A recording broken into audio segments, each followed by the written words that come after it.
shut off my apps.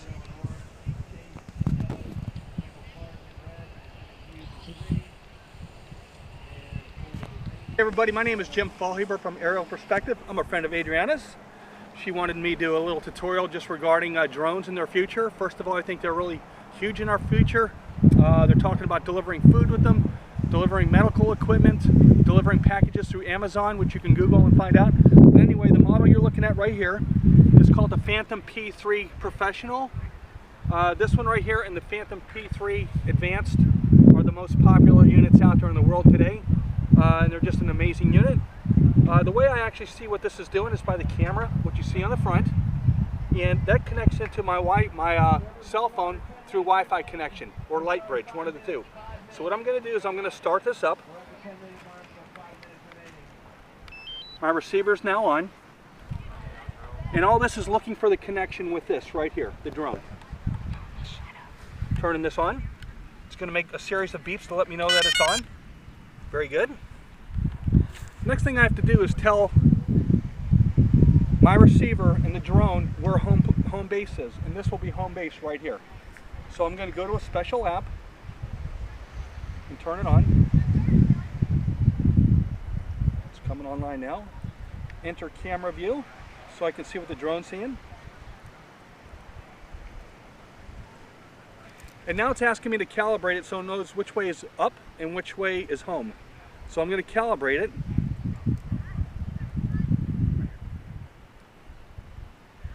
And this is what we do to calibrate it. Do 360 degrees rotation. And this way it knows where its home point is so it never gets lost and always comes back home. I've got green lights, so it tells me it's successful.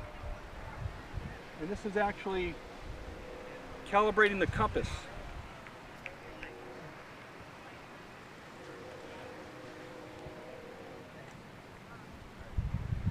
Now let's see if it's ready to fly.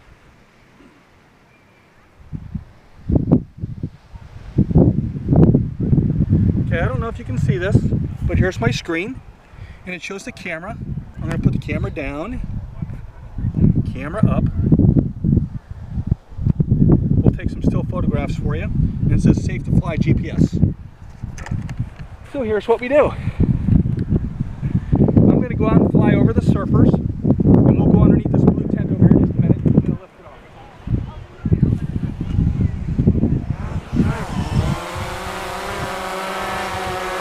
Keep it pointed at me for a second.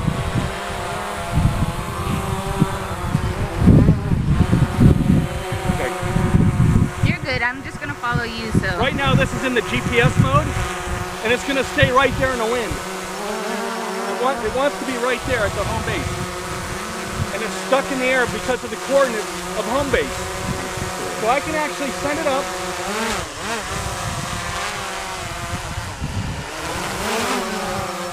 Okay?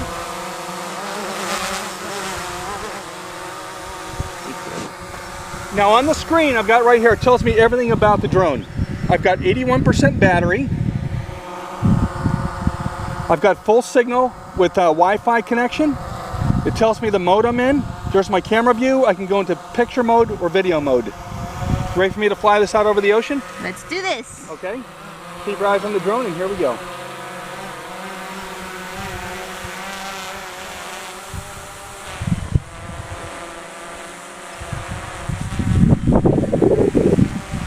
I'm going to go under the still reef so we can actually see.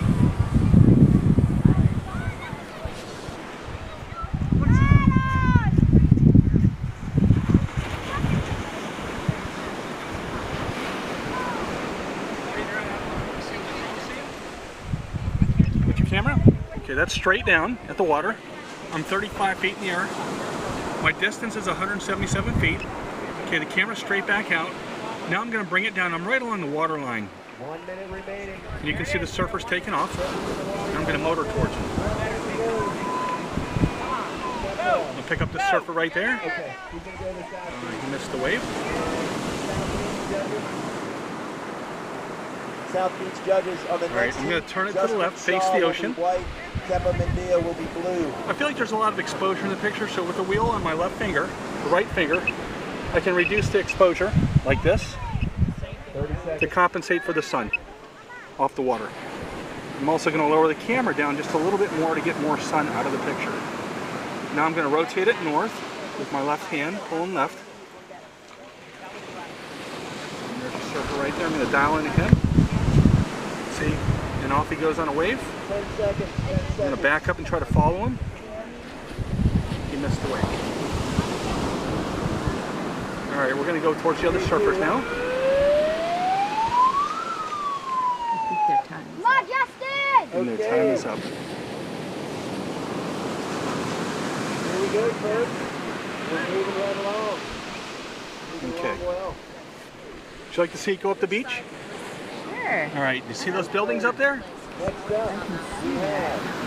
What do we do? Hold on, let me Alright. pause it. Number 7 is on the north beach. I don't know if you can see this. I don't know if I can either. Okay. Right now we're in a view where we're just watching what the drone's doing. Check in. Joseph Visconti of Orange. In the top right corner you're seeing my battery percentage at 66%. Yellow. And I'm going to point something out here which you may not be able to see, but right where my finger is and where this little H is how much battery I have before I have to come home, where that H is. And when I get to that point I need to turn it around and come home. And the only time that's not accurate is when there's a lot of wind blowing against you, not with you. Blue. So we're up there almost by the buildings now. Red. You guys are on the north beach. Aiden. Okay, I'm half a mile out Aiden. and I still have full signal. And where's John Sweeney? John. Up the beach we go. Can't even see it so far. Can't even see it? Okay. I don't know if this, okay. Do you have any questions for me, Adriana, at this point? And then we I can actually literally stop what I'm doing. Uh-huh. I'm 3,300 feet out and talk to you, and it's sitting in the air waiting for my next command. Because it's stuck in the air because of GPS. Literally. Now, what kind of environmental implications do you think this? Well, right now we have to drone will fly by FAA rules, which are, you're supposed to be, I'm actually going to do something and then I'll answer your question. Okay. I'm going to bring it back. And do you see the pad over there? Yes. Okay, look at the screen and get a video of this. There's an H button. Watch this. Ciara Hannon. It's blinking. Now watch the camera. It's turning around and it's coming home. So now we can, now what's your question? And you don't even have to do anything. No, I don't. It's a safety feature. What I'm supposed to, right now, the rules right now are I have to fly within 400 feet and below. This is my ceiling. Because helicopters are 400 feet and up and planes are 500 feet and up. So if I stay below 400 feet, I should be fine. When flying over somebody's property, I'm not allowed to fly anywhere below the highest tree line of their property. That's considered their personal space.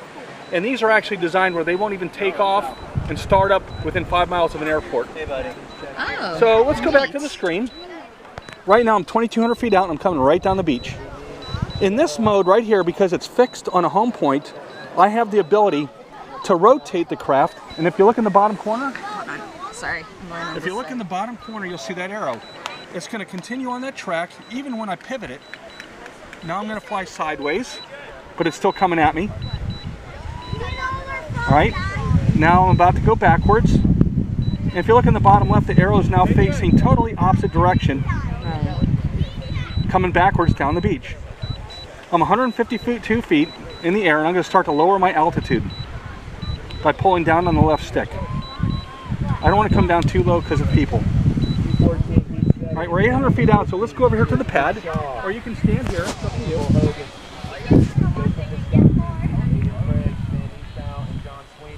And here we come. I don't know if you can see it in the air. Now the pad is actually being used right now by Derek.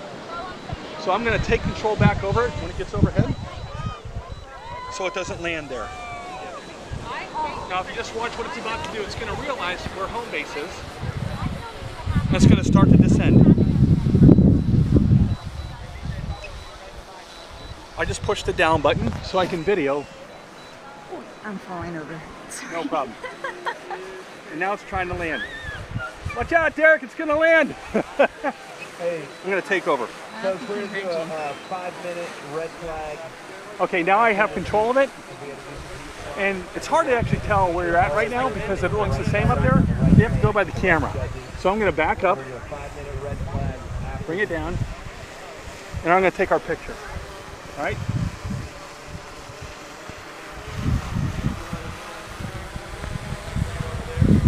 bring it over here for a picture. Because of the light.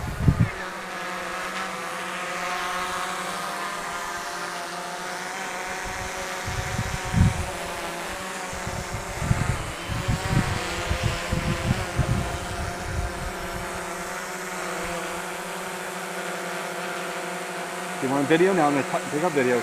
Ready for your picture? Ready. All right. 1, 2, 3, smile. Did it get it? Yes, it did it.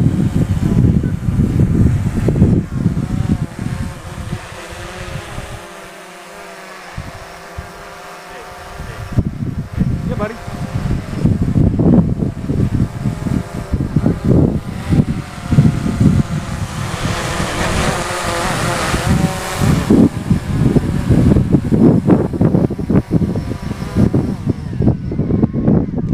Very cool. This is the Phantom Professional. Now, have you experienced any accidents or anything with it? On the older models, they used to actually take off and disappear, and their technology's gotten progressively better through the way they're set up now, and they literally guarantee them to come back home. Wow. That's if you don't go out of your battery range. So, Okay.